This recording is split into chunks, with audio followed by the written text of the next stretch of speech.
और रूस यूक्रेन जंग से जुड़ी बड़ी खबर। कुछ पश्चिमी मीडिया ने दावा किया है कि वैगनर ग्रुप के 25,000 लड़ाके बेलारूस की तरफ से यूक्रेन पर हमला करने वाले हैं। खबर की माने तो पुतिन और वैगनर चीफ येवगेनी प्रिगोजिन के बीच समझौता हो चुका है, जिसके बाद से वैगनर के लड़ाके जो मॉस्को में बगावत करने आए थे, अब वही लड़ाके ज़ेलेंस्की के यूक्रेन पर बेलारूस की तरफ से हमला करेंगे।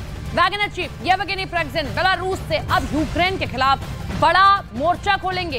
हैरानी की बात तो यह है कि पुतिन ने महज 12 से 18 घंटे के अंदर बगावती लड़ाकों को बारूदी लड़ाका बनाकर दोबारा से यूक्रेन की तरफ भेज दिया। अब ऐसे में सवाल उठता है कि यूक्रेन दो तरफा हमलों से कैसे निपटेगा।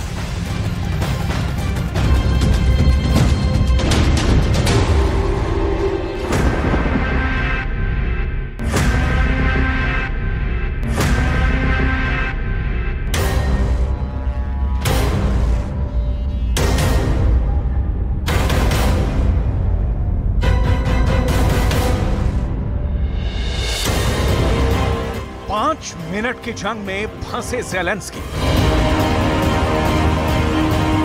23 जून से लेकर 24 जून की आधी रात तक वैगनर ने जो कुछ भी रूस में किया, उसे देखकर ज़ेलेंस्की को लग रहा था कि 16 महीने की जंग में यूक्रेन को पहली बार पुतिन की सेना पर शानदार जीत हासिल होने वाली है। लेकिन अब पता चला है कि वैगनर ग्रुप के चीफ येवगेनी प्रिगोजिन ने पुतिन के साथ मिलकर ऐसा जंगी खेल खेला है जिसने न सिर्फ ज़ेलेंस्की को दहला दिया है, बल्कि नाटो और अमेरिका का सारा प्लान चौपट कर दिया है। अब यूक्रेन पर रूस के अलावा बेलारूस की तरफ से वैगनर ग्रुप के 25,000 लड़ाके हमले करने जा रहे हैं।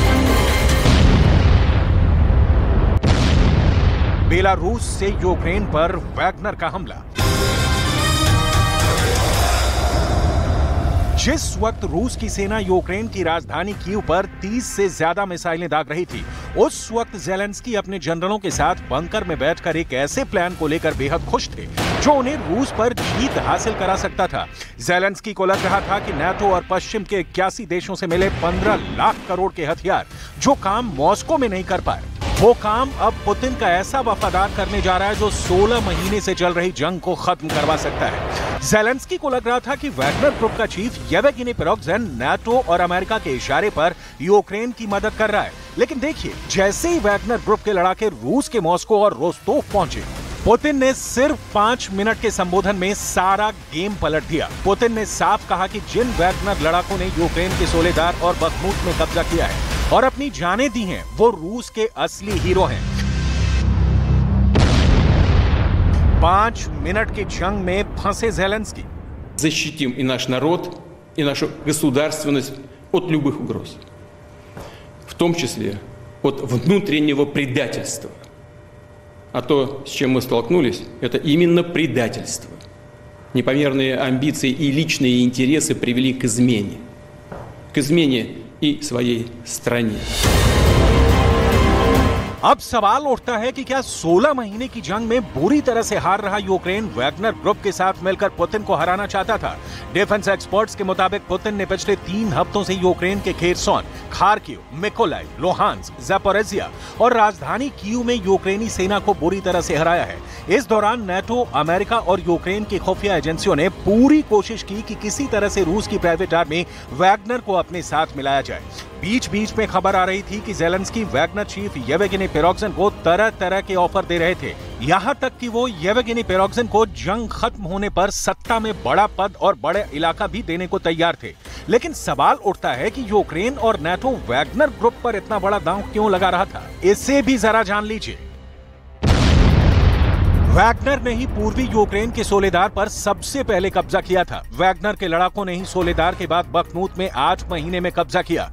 वैगनर लड़ाकों ने ही यूक्रेन की स्पेशल फोर्स के सबसे शानदार कमांडो को मार डाला। वैगनर ने ही पूर्वी यूक्रेन के 35% इलाके पर कब्जा करने में रूस की काफी मदद की। वैगनर के लड़ाकों की जबरदस्त लड़ने की क्षमता ने यूक्रेनी सेना की कमर तोड़कर रख दी। यूक्रेनी सेना के लड़ाके वैगनर के सामने टिक ही नहीं पाए। पुतिन पर वैगनर ग्रुप का जबरदस्त भरोसा होने की वजह से ज़ेलेंस्की वैगनर ग्रुप को तोड़ना चाहते थे। ज़ेलेंस्की को लगता था कि 25,000 वैगनर लड़ाके अगर एक बार मॉस्को पर कब्जा कर लेंगे तो रूसी सेना को आसानी से 30 दिन में हरा देंगे। लेकिन वैगनर ग्रुप ने ज़ेलेंस्की की चाल में ज़ेलेंस्की को ही फंसा दिया।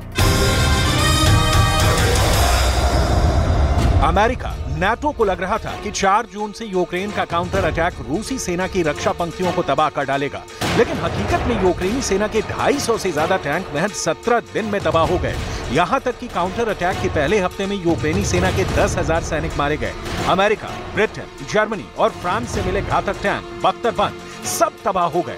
इसीलिए पश्चिमी देशों ने वैगनर के कंधे पर बंदूक रखकर पुतिन को हराने की कोशिश की, लेकिन वो फेल हो गए। अब वैगनर ग्रुप के 25,000 लड़ाके पुतिन के लिए फिर से वफादार हो गए हैं, जबकि Wagner chief Yevgeny Prigozhin Belarus चले गए हैं। खबरों के मुताबिक रूस में वैगनर आर्मी ने विद्रोह शुरू किया तो पुतिन ने लुकाशेंको को फोन घुमाया। काफी देर तक दोनों के बीच बातचीत हुई, चर्चा हुई कि कैसे वैगनर चीफ येवगेनी प्रिगोजिन को मनाया जाए। एक प्लान तैयार होता है और बातचीत गुप्त रहते हुए फोन कट जाता है। कुछ देर बाद लुकाशेंको येवगेनी को फोन लगाते हैं और थोड़ी देर में फैसला हो जाता है कि वैगनर लड़ाके मॉस्को से बाहर जाएंगे और येवगेनी बेलारूस जाएंगे।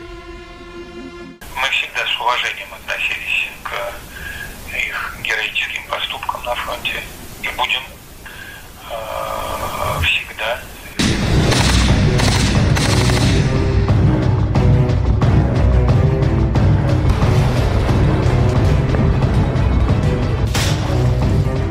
इस बातचीत के कुछ देर बाद येवगेनी प्रिगोजिन वैगनर ग्रुप के लड़ाकों को आदेश देते हैं कि रूस के सैनिक उनके अपने हैं, वो खून खराबा नहीं चाहते हैं, इसलिए आप लोग मॉस्को से निकल जाएं। ЧВК «Вагнер» хотели расформировать. Мы вышли 23 июня на марш справедливости. За сутки мы прошли, не доходя 200 километров до Москвы.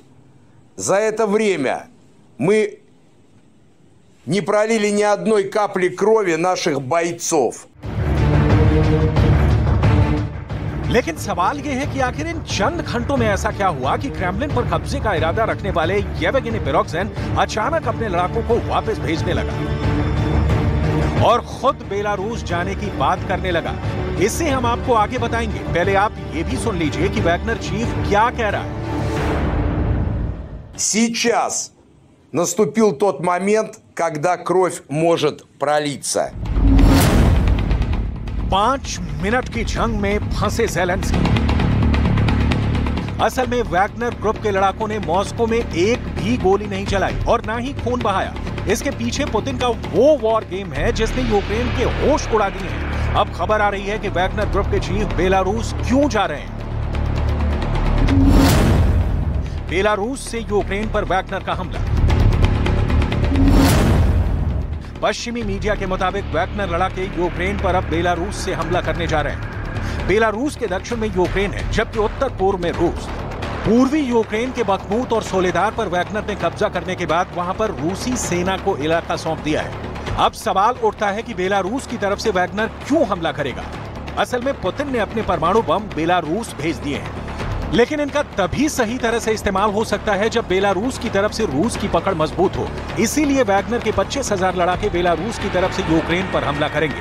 वैगनर के 25,000 लड़ाकों को यूक्रेनी सेना से लड़ने में महारत हासिल हो चुकी है। इसीलिए बखमूत के बाद अब बेलारूस की तरफ से वैगनर यूक्रेनी सेना पर हमला करेगा।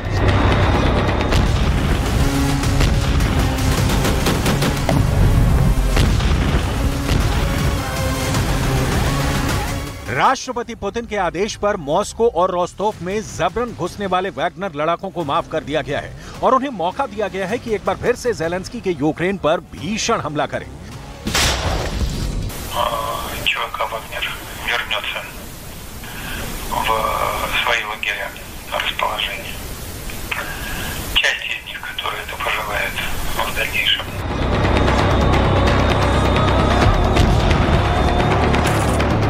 रूस यूक्रेन जंग में पुतिन ने महज 5 मिनट के भाषण से यूक्रेन और नाटो का प्लान चौपट कर दिया है। अब सवाल उठता है कि जब वैगनर लड़ाके बेलारूस से यूक्रेन पर हमला करेंगे तो ऐसे हालात में यूक्रेन दो तरफ से होने वाले हमलों से कैसे निपट पाएगा।